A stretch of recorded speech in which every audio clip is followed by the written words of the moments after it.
একটা কথা বলি, আপনারা হয়তো বা ইতিমধ্যে যারা সোশ্যাল মিডিয়া চালান দেখতে পাচ্ছেন যে ঢাকা ইউনিভার্সিটি ঘ ইউনিটে যে বছর প্রথম হয়েছিল অনন্য গাঙ্গুলি, সে আসলে সুইসাইড করছে, হ্যাঁ, সে মারা গেছে। তো এখন আপনাদের মনে প্রশ্ন হতে পারে যে একটা ছেলে যে ঢাকা বিশ্ববিদ্যালয়ে প্রথম হয়েছে, তাহলে সে কতটা মেধাবী চিন্তা করেন। ঢাকা বিশ্ববিদ্যালয়ে যে কেউ কিন্তু প্রথম হতে পারে না, তাও প্রথম।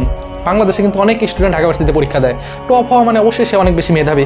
কিন্তু দেখেন, মানুষ আসলে ফ্রাস্ট্রেশন, আমরা অনেক সময় মনে করি যে এইখানে মনে হয় পড়াশোনা করলে আমাদের জীবনটা অনেক সেটেল হয়ে যাবে, বা এইটা যদি আমি পেয়ে যাই তাহলে হয়তো আমি অনেক সুখী হব। আসলে সুখী বিষয়টা টোটালি একটা আপেক্ষিক একটা বিষয়।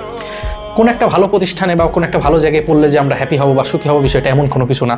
এখানে অনেক বিষয় কাজ করে। তো আপনার মনে প্রশ্ন হতে পারে যে ভাই আসলে সে সুইসাইড কেন করলো। দেখেন, 1 থেকে 12 ক্লাস পর্যন্ত একটা ছেলে বাসায় ছিল, ওই ছেলেটার বাবা ছিল একজন প্রভাষক, তার মা ছিল একজন প্রধান শিক্ষিকা। তারপরও দেখা গেছে নতুন কোন একটা এনভায়রনমেন্টে সে যখন গেছে, নতুন একটা পরিবেশ, সেখানে আসলে খাপ খাওয়াই নিতে পারেনি, বা হতে পারে কোন একটা নারী সঙ্গ, এই কারণেও কিন্তু অনেক মানুষ অনেক কিছু হয়ে যেতে পারে। কথা বুঝতে পারছেন, যে ছেলেটা পড়াশোনা করছে, প্রচুর পড়াশোনা করছে, কিন্তু নতুন একটা পরিবেশ পাইছে, নতুন বন্ধু বান্ধব পাইছে, এইগুলো কিন্তু মানুষকে আসলে শেষ করে দেয়। এটা আপনি নিজে কখনো চিন্তাও করতে পারবেন না। ভালো বলে না যে সঙ্গদোষে লোহা ভাসে, তো এরকম আসলে অনেক বিষয় থাকে। সো এর থেকে আসলে আমি আপনাদেরকে এই জিনিসটাই বুঝাইতে চাচ্ছি যে আমরা এখন পর্যন্ত যারা কোনো বিশ্ববিদ্যালয়গুলোতে এখনো চান্স পাইনি, আমরা অনেক বেশি ফ্রাস্ট্রেশনে ভুগতেছি। দেখেন, যে ছেলেটা ফার্স্ট হয়েও আসলে সুইসাইড অ্যাটেম্প করলো, তাহলে আপনি এখানে কি বলবেন? কিছু কি বলার আছে? কিছু বলার নাই। এটার প্রধান কারণ হচ্ছে যে আমাদের নৈতিকতার অভাব।